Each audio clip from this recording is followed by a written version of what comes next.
Hi, my name is Tom Shanahan, and I'd love to speak to your group about the true stories of college football integration in the 1960s.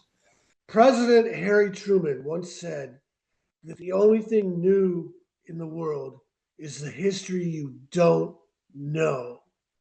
Well, I have a lot of untold stories to tell that are new history about the brave leaders of college football integration. They never received their due in real time because the sports media, until the late 1960s or so, after the Mexico City Olympics, avoided race. The milestones of the true pioneers of college football integration in the 1960s were lost to history. I tell these stories in two of my books, Ray of Light and The Right Thing to Do. The central story is the leadership by Michigan State coach Duffy Daugherty with the first fully integrated rosters, the first fully integrated team to play in the South, and the 1966 game of the century that changed the face of the game for the future. I can tell these stories for your group. My research also explains the journalism failures of the 1960s. That's why I have many new history stories to tell you. Here's some samples of some past recordings.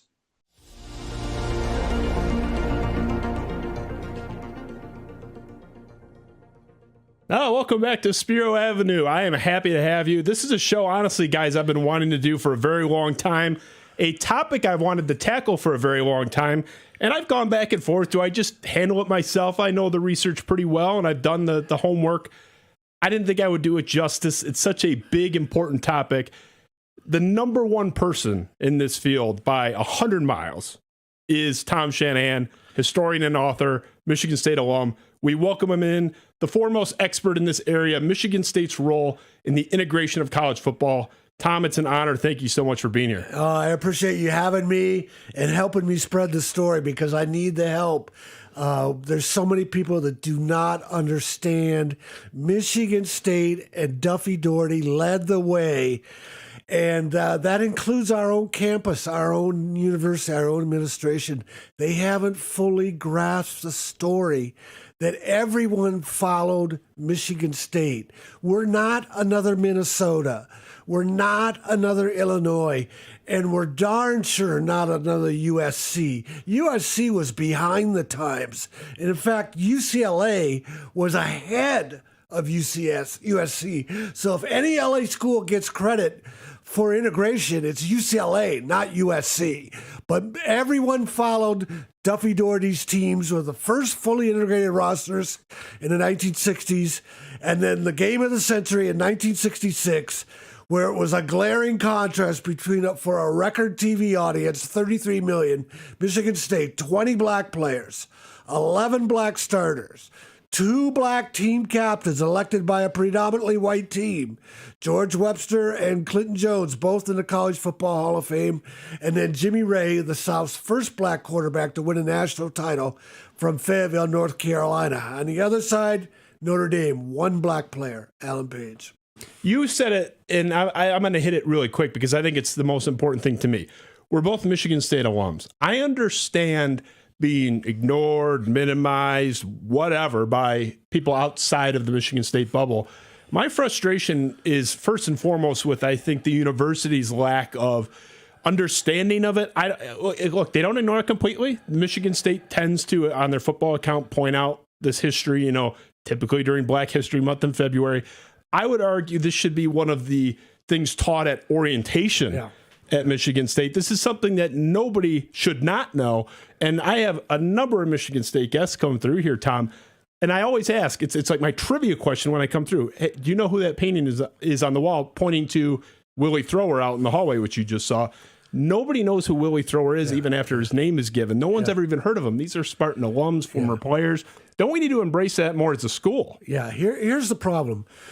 Duffy had a falling out with the administration and then the program drifted down to a 500 program. And then John Hanna left for Washington, D.C. in the Nixon administration in 1969. Duffy had a falling out with the remaining administration. As often is the case, people want to go in a different direction when you've had a legend like Duffy Daugherty there. And that's what they did. Denny Stoles wanted him his own identity. And then after that, Darryl Rogers came in from the West Coast. He didn't understand Michigan State's history. Athletic directors came in from different places. They didn't know Michigan State's history. Presidents came in from other places. They didn't know Michigan State's history. Then they started hearing this story about the 1970 USC-Alabama game that stole the narrative of what Duffy did. And our own campus doesn't understand what we did. And to get to your point about how it should be taught in orientation, Vanderbilt University, Andrew Meredith wrote a book. His father is David Meredith, the Pulitzer Prize winner. And his book on Perry Wallace, the first black player at Vanderbilt, first black player in the Southeastern Conference, basketball I'm talking, is Perry Wallace. And he wrote a book about it, New York Best Times seller. It's required reading at Vanderbilt for the freshman class. Now, a little bit different story. Vanderbilt's a private school. I think maybe there are 4,000 students. I could be wrong. But, it's nowhere near what our campus is. And we're a public school, so people are going to there might be a Ron DeSantis out there that doesn't want to teach what really happened. So that's the problem. We had a series of presidents, athletic directors, coaches who didn't understand what Duffy did, and it just got forgotten because the black milestones recorded by Duffy in the 60s weren't recorded by the media. The sports media in general avoided race. They didn't want to write about it. They didn't want to alienate their subscribers. They didn't want to alienate their advertisers. They just kind of swept it under the rug.